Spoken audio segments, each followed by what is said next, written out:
folks, Ariel over here at Nyth. If you are new to the channel, welcome. This is my tiny house on wheels, even though you can't see the wheels because of the flowers, where I live off-grid, as in with no physical connection to any public utilities, in the mountains of northern Wyoming. And it's sunny and it looks warm, but it is not actually warm, and we are expecting more freezes and snow on the way, and there was a hard frost on the yard. A hard freeze, actually. The ground was crunchy this morning.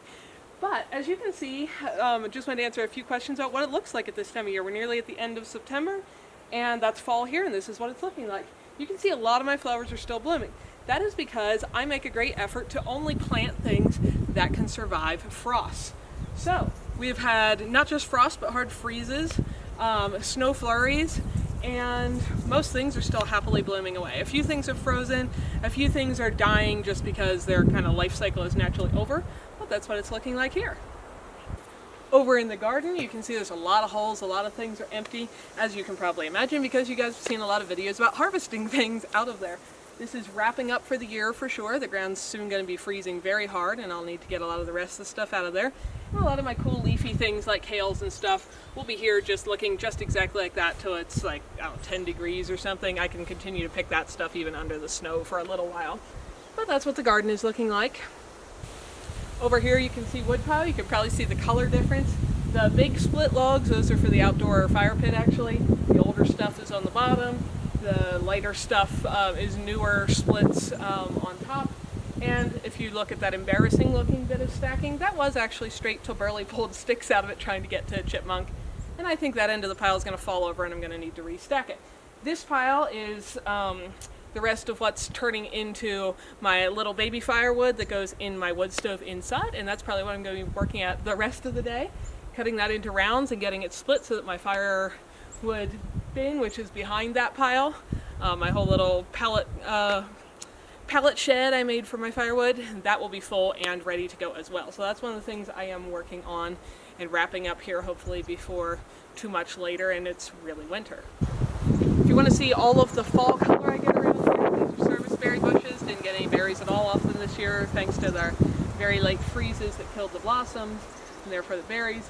But they turn a little yellow, and other places in the area there's yellow as well. This part of the world out here in the Mountain West, we don't get all of the flaming oranges and reds and purples and so on. We get yellow and the green that stays green, but it's still pretty. This little guy over here is my very poor little beat up apple tree that's been growing here since shortly after I first moved in. He hasn't had an easy life between moose that try to munch him off and mostly the snow in the winter that tries to smash all of his branches. So I'm not sure if he'll survive in the long term, but he's there right now, trying to be tough. So that's what fall day is looking like around here. Like I said, firewood's probably going to be my next project. Got a little bit of beets and carrots to get out of the garden yet. We need to do some mulching and adding compost back into the garden so that there's plenty of nutrients there for the plants that I will plant next year to grow. We'll probably have a video on that. And that's just what a fall day looks like around here. That's kind of my chore list in the fall. Get everything out of the garden, get it kind of mulched with compost and put to bed, make sure there's firewood is ready, and what else do I have that's really fall oriented? I guess the curing and canning and preserving of foods is kind of a fall chore, whether they're things I had to source from somewhere else or things I was able to produce, but that's about it. Not going to be any leaf raking because there's hardly any leaves, so that's not really a fall chore here, but I get to do my fair share of snow shoveling to make up for not having leaf raking. So that's a fall day here. It is gorgeous, so I'm going to go take advantage of the sunshine and get some stuff done. Hopefully you guys are all doing great on your fall checklists of whatever you might need to do around your place at this time of year.